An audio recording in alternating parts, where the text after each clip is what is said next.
Hi all, and welcome to a special episode of Cybeers. For regular watchers, you'd notice we're in a slightly different studio today. We Um, are. some people might have already noticed that there's bintangs on the table. So we're actually recording from sunny Bali, and I'm joined by Richard Granger, Global Head of Digital Forensics and Incident Response. Thanks for having me again.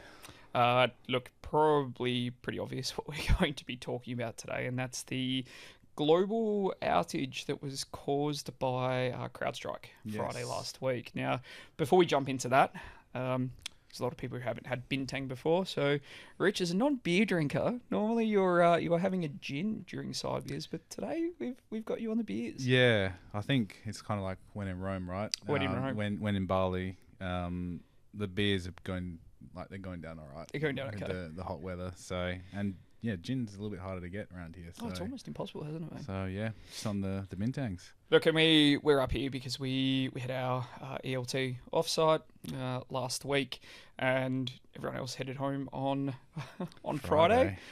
You and I decided to spend a little bit longer up here to decompress and to go through the ELT meeting before things well and truly kicked off on Friday. So, Rich, what happened on Friday?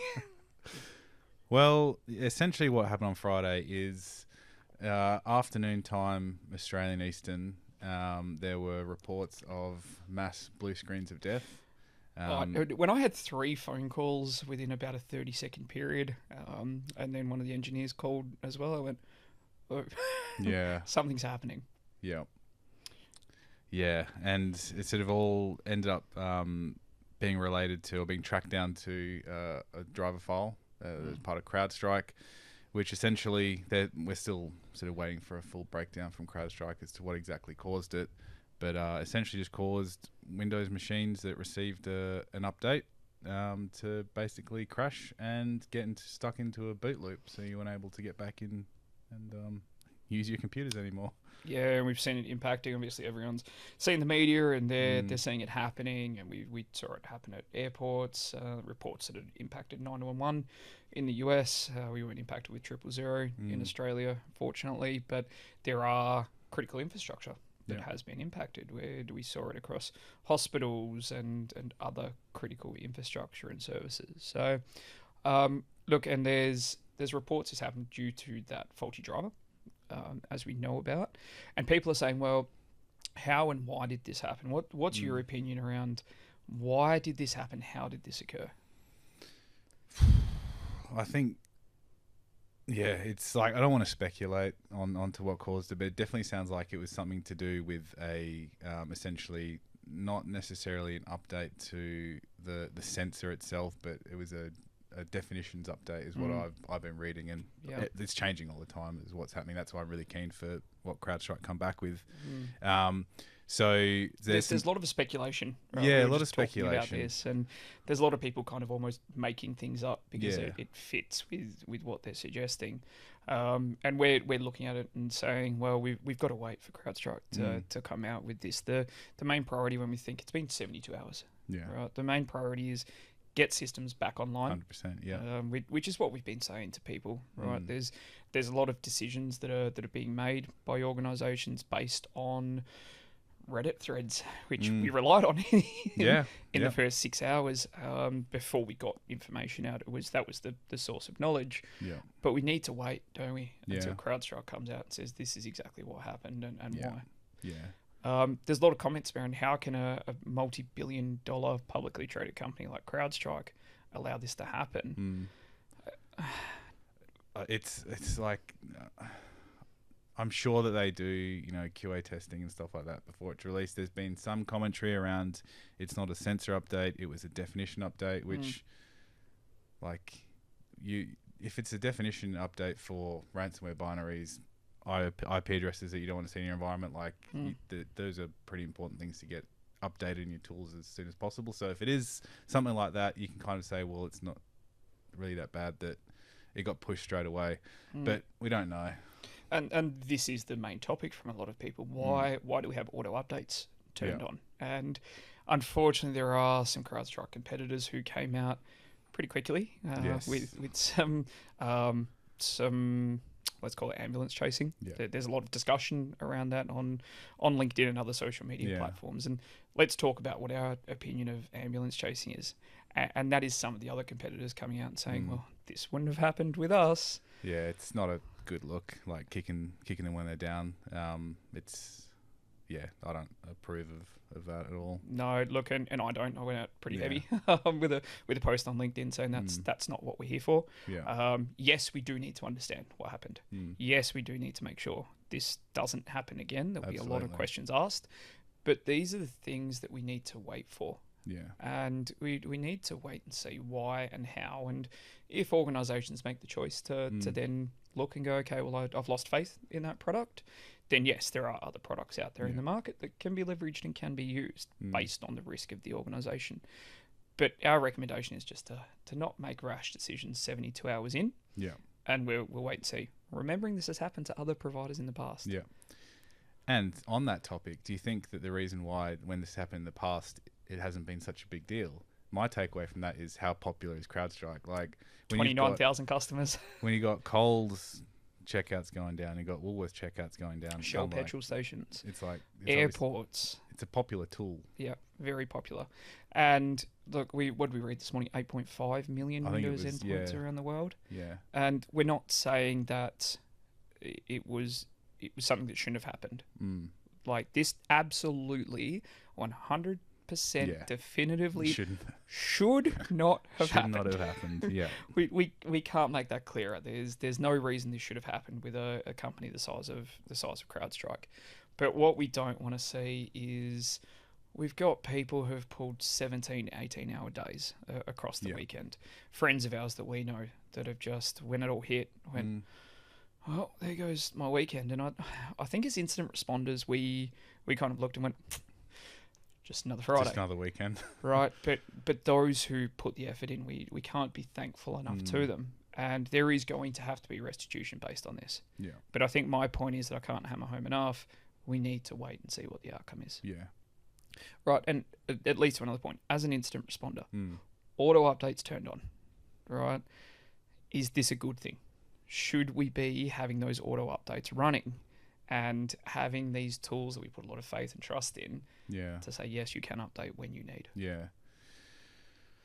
Yeah, I think there's arguments for both. I think a lot of organisations are going to be asking themselves that question is, do they do automatic updates? Do they stage it? Do they, have 1 day, 2 day, rollouts. Different rollouts, different systems? I don't know what the right answer is. And one argument is that you want to make sure that you're getting those updates as soon as possible, so you're updating what's protecting a lot of the endpoints in the environment. And then there's going to be a lot of commentary now, which is, well, we're not going to turn on auto updates, so we don't end up in a situation like this. Yeah, but then we see it. How often are we seeing missing patches on externally facing systems that lead to a ransomware because you haven't got auto updates and patching turned on? Yeah, we're seeing that all the time. We're still responding to Citrix bleed. Yeah, we're still doing proxy shells on externally facing Exchange. Not as many as we were a year ago or 18 months ago, but we're still seeing unpatched systems from being compromised and leading to a ransomware attack. Yeah. So we've got to take this into consideration, don't we? Yeah. There's definitely an argument for auto updates could potentially be more beneficial than not having it. Yeah, look, and again, we're not condoning this. There has to be practices. There has to be questions that have to be answered. Yeah. We do have to give CrowdStrike time to come and have those discussions and let us know what happened.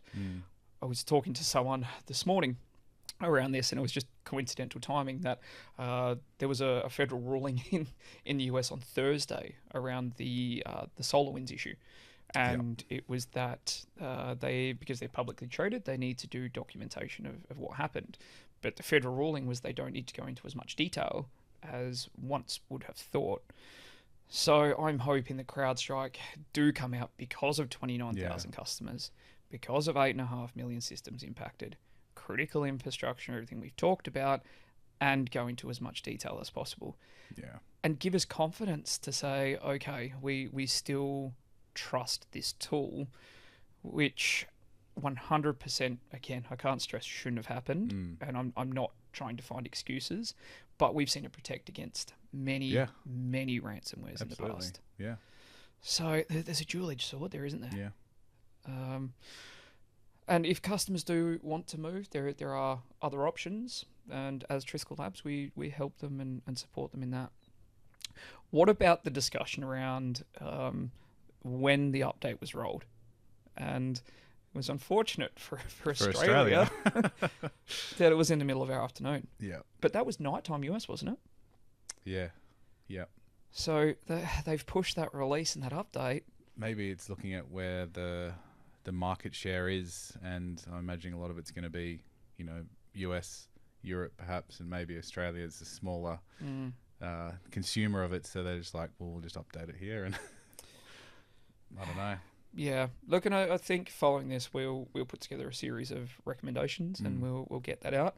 I'm starting to think with every discussion that we have is when we do purple teaming, we don't do it across the whole estate.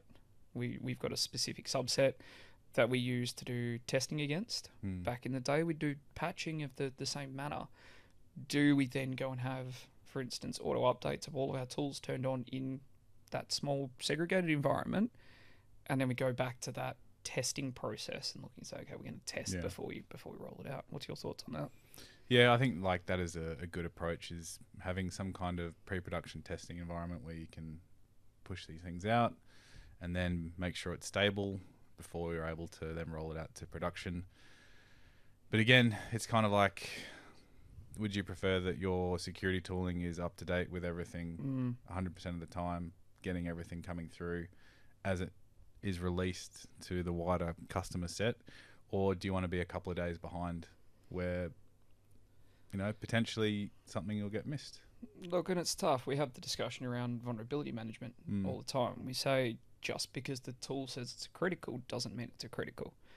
We need to assess on guidelines. Is it externally facing? Yeah. Does it hold PII? Does it have tools? Is it accessible to lateral movement? And you have to hit those criteria. Yeah. Do we start looking at these kinds of things with these updates as well? That if it's externally facing, okay, we've got auto updates, not just patching now. Yeah. We roll auto updates into our vulnerability management and our patching process to say if it's critical, if it's externally facing, yes, we accept that. Yeah. But endpoints and run down the list, we say, okay, well, we're going to go and test it in a test environment first. Yeah. It's hard. There's no right answer, There's is there? no, because there's a lot of overhead involved in that as well. Like if you're going to be going through that whole process of pre-production testing and then staging and then pushing out to production, it's like patching is already a big enough issue, like just straight up patching, let alone complicating it by having different patching levels across different systems. And then we start to head into CrowdStrike saying this is not a cyber incident. A lot of debate raging around this at the moment. Yeah. We've got the golden triad of cyber: confidentiality, integrity, and availability. Yeah. Availability. Does it come into a cyber incident? Availability was definitely impacted. That's 100%. I don't know. Like, I guess just from my perspective and where we sit and what we deal with, like in my mind, a security incident pretty clear cut. Does this fall into security incident? I don't know if it would, from my perspective, but there's lots of schools and thought on it. You can look at it from a whole bunch of different angles. Yeah, and I think because we're incident responders and we deal with ransomware, if I go to a cyber insurance policy, it very, very clearly states what a cyber incident is. Yeah. And by the letter of the law of your cyber insurance policy, most people, check your cyber insurance policy, this would not fit into the definition of a cyber incident. Yeah. So we've been talking a lot of, okay, if you do want to go and claim this against insurance, which policy would it fit under? Yeah. And I still don't think that we've come with an answer, have we? No. It's definitely something that you need to talk to your broker about, talk to your insurer about, and get some guidance on it, because it's complex. It's, like we don't have an answer. No, there's no answer. And the word that's come out now is that CrowdStrike, their liability is limited to fees paid as well. So even if you are looking to go and make a claim against CrowdStrike themselves, it's limited only to fees paid. Yeah, so, I saw a lot of that in Reddit. I think it was again our source of truth. A lot of Thanks, Reddit. A lot of American clients in there, and they're just like, we're going to go sue them. I think that's the default thing. The most litigious America. society in the world. So. But yeah, you're right. It's come back that people have actually been looking into their contracts, and it's like it's fees paid. So maybe you get a refund if you wanted to do that. I don't know. Which again, we'll wait to see the dust settle and what comes out of it. So, look, the next coming week, months, there's going to be a lot to unpack. That we're recording this now, and in 2 weeks' time, there's going to be additional information that's come to light. 4 weeks' time, 6 weeks, and there was some straight away that went to, well, this is an APT. Someone's gotten into CrowdStrike. They've interjected something into code. SolarWinds all over again. If I was a threat actor, I wouldn't be looking to DDoS 8.5 million endpoints. No way. I think this was just bad programming and bad QA. That's my guess. Like, if a ransomware group or some other APT got in there, they're not just going to make things blue screen. No. Like, there's going to be more tactical objectives being deployed there. So, and then the next one I read, it was a whole thread, and then the next one said, "Oh yes, but maybe it was a mistake. Maybe they didn't know what they were doing. It's C++. Like it's pretty straightforward. And any APT that's getting access to CrowdStrike, they're gonna be pretty sharp and switched on. Yeah, agreed. So look, to wrap everything up, the two favorite words in cybersecurity: it depends. Yeah. So what's going to come of this? We've got to wait and see. We've had a global outage. We've had a global impact that impacted lives, which I really hope there wasn't any lives lost because of this outage. We're not condoning it, but we're saying let's get everything back online. There's most of our customers I've talked to, they're 99% now. They work through the weekend, and again, thank you to everyone who pulled the 17, 18, 19-hour days. Yeah, they are the unsung heroes. They're the people who are the most impacted here. So thank you to everyone there. But once we've got things back online, once we've got the information from CrowdStrike, then we can really assess what's going on. Yeah, make sure it doesn't happen again, essentially. History, unfortunately, repeats, and we need to learn from this. We need better crisis communication plans across the board. We're always saying during ransomware incident response, did you pull out your incident response plan? And the response is, we need one of those first. And I think a lot of organisations are now looking and going, okay, we need to go back and look at crisis management. We need to go back and look at disaster recovery, because at the end of the day, we talk a lot about business continuity plans and how we're going to restore if systems go down. Most people just sent everyone home on Friday afternoon. Fortunately, it was a Friday afternoon. Yeah. Bet that's not in your BCP plan. No, wouldn't be. Yeah. So have a look at your BCP plan. Have a look at your DR. Have a look at crisis comms. Have a look at your incident response plan. Yeah. This might force a lot of plans to be reviewed and updated. I think so. Yeah. That note. Thank you, as always, for joining me on Cybeers, especially, as I say, special edition. Coming from Bali, and we'll enjoy this nice, sweet, refreshing bintang. Absolutely. Cheers. Cheers.